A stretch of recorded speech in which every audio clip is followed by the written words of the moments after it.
They prepared him for surgery, inserted the 4, and rolled him down the long, sterile hallway. As the double doors of the operating room swung open, an involuntary shiver ran through him. Why is it so cold in here? He wondered, despite the fever still burning through his body. His temperature remained dangerously high, yet the crisp, sterile air felt like ice against his skin. They lifted him onto the surgical table. Machines beeped softly in the background.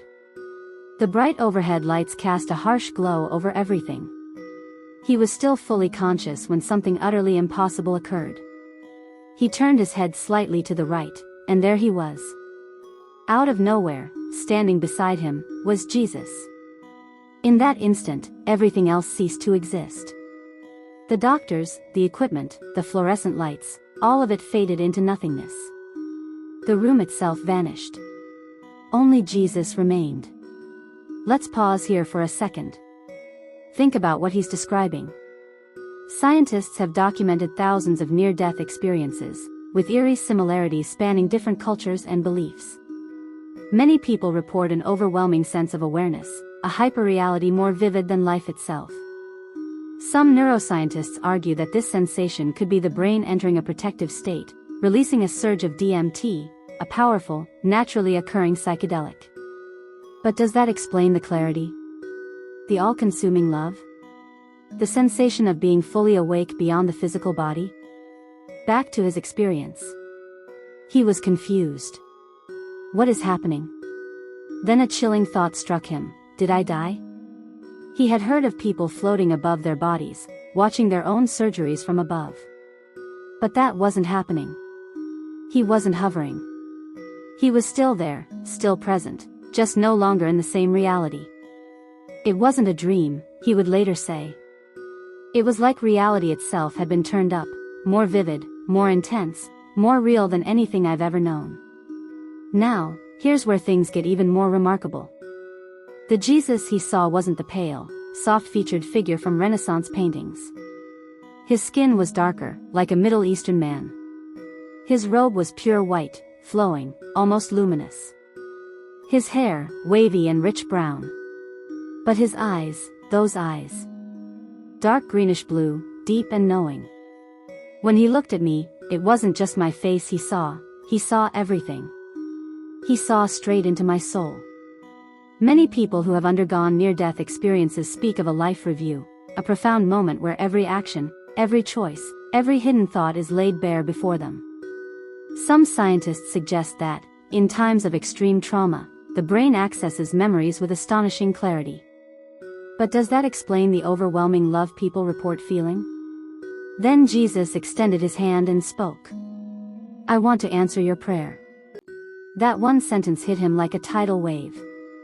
My prayer? What prayer? Then it clicked. As a child, he had often prayed, asking Jesus to show him heaven.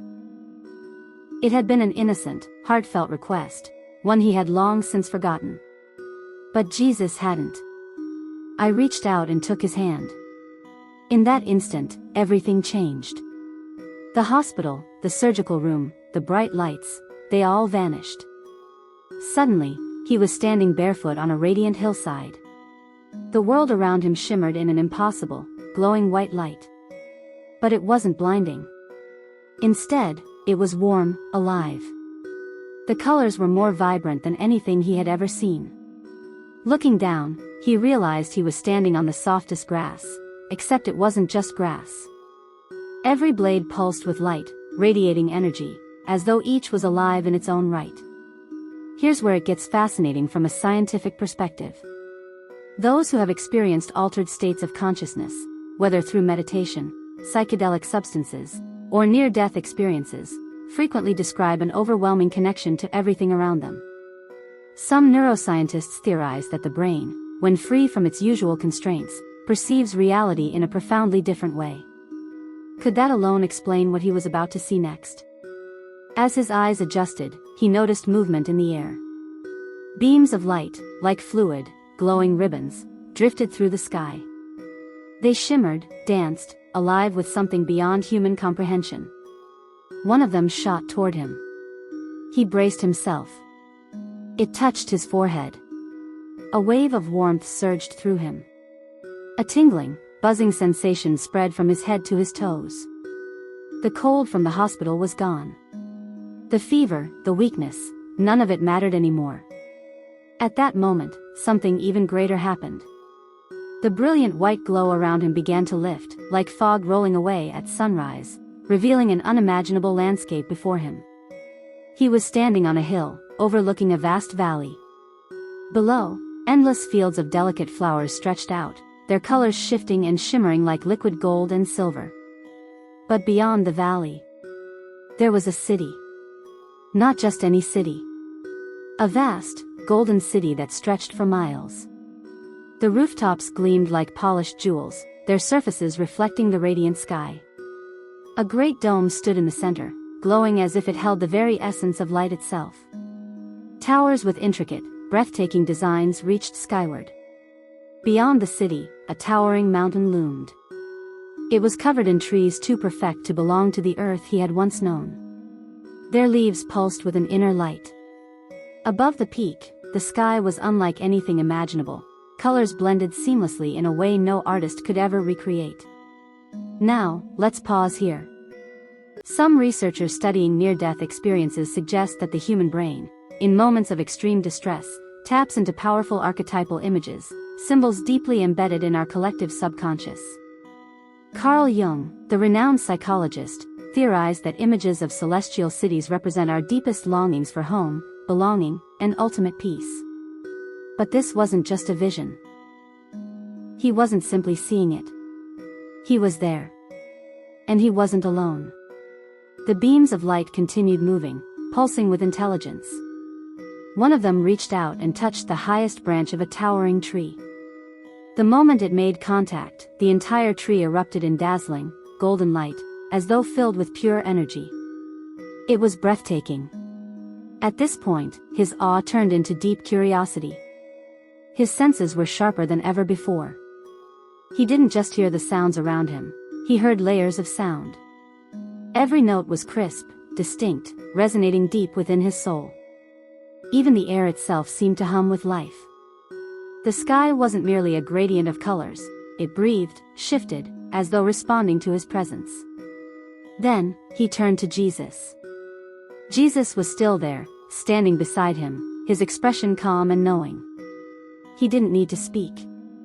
Somehow, the understanding flowed directly into him, bypassing words altogether. Now, let's stop again for a moment. Imagine experiencing a reality where your very senses expand beyond their limits. Many people who've had near-death experiences describe something remarkably similar: colors more vivid, sounds layered, emotions felt with an intensity beyond comprehension. Some quantum physicists even speculate that consciousness exists independently of the brain, and what he was experiencing might be a glimpse into a higher dimension of reality. So let's continue. As he stood there, overlooking the magnificent city and the endless landscape of heaven, an unshakable peace settled over him. Not just peace, he became peace. It was part of him, woven into the very essence of this place. Then, Jesus spoke. It's not your time yet. He didn't argue. He didn't beg to stay. He simply knew. He had a choice. And at that moment, the invitation to stay stretched before him, vast, welcoming, endless. A part of him longed to remain. But then, a single thought crept in. His wife. His children. His family still needed him. That thought was enough. The moment he acknowledged it, a gentle force tugged him backward. The brilliant landscape began to fade. The valley, the golden city, the light, it all dissolved into a soft, glowing whiteness.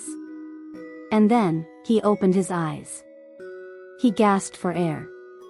The beeping of machines filled his ears. The bright, sterile lights of the hospital room replaced the radiant glow of heaven. His body felt heavy, weak, fragile, but he was back. For a moment, he just lay there, dazed.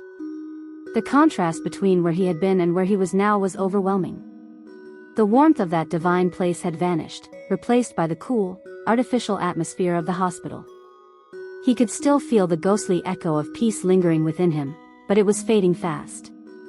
Then, the pain hit. A dull, aching pressure spread through his chest. His limbs felt sluggish, as though weighed down by lead. Every breath was labored, but he was alive. A voice broke through his haze. "Mike? Oh my God, Mike!" It was his wife. Tears filled her eyes as she rushed to his bedside. She grasped his hand tightly, as if afraid that letting go might mean losing him again. "The doctors, they said you almost didn't make it," she choked out, her voice trembling. Mike blinked, struggling to process her words. He turned his head slightly, taking in the monitors, the oxygen tubes. He had been on the brink of death. But he had returned. Not because he was forced to. Not because of the doctors. Because he had chosen to. His wife's hand squeezed his, bringing him back to the present. She was searching his face, looking for something, some reassurance, some sign that he was really, truly there. And then, without hesitation, he whispered, "I saw him." Her eyes widened. "Who?" His lips trembled as he spoke. "Jesus." The weight of the word filled the room. It wasn't just a name, it was a declaration. A statement of something real, something that had happened beyond any shadow of a doubt. His wife covered her mouth, her eyes brimming with fresh tears. "Mike, are you sure? Are you sure it wasn't just a dream?" He took a shaky breath. "No," he said firmly. "It wasn't a dream.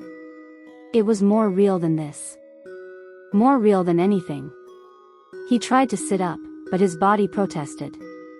His muscles ached, and exhaustion weighed him down. But inside? Inside, he had never felt more alive. Over the next few hours, as his strength slowly returned, he told his wife everything. The cold operating room. The moment everything faded. The instant he saw Jesus. The city. The light. The overwhelming love. She listened, hanging on to every word. She didn't interrupt. She didn't question. She just listened. And when he was done, she exhaled shakily. "Mike, this changes everything." He nodded. "I know." For the first time since waking up, he looked down at his hands. They were trembling. Not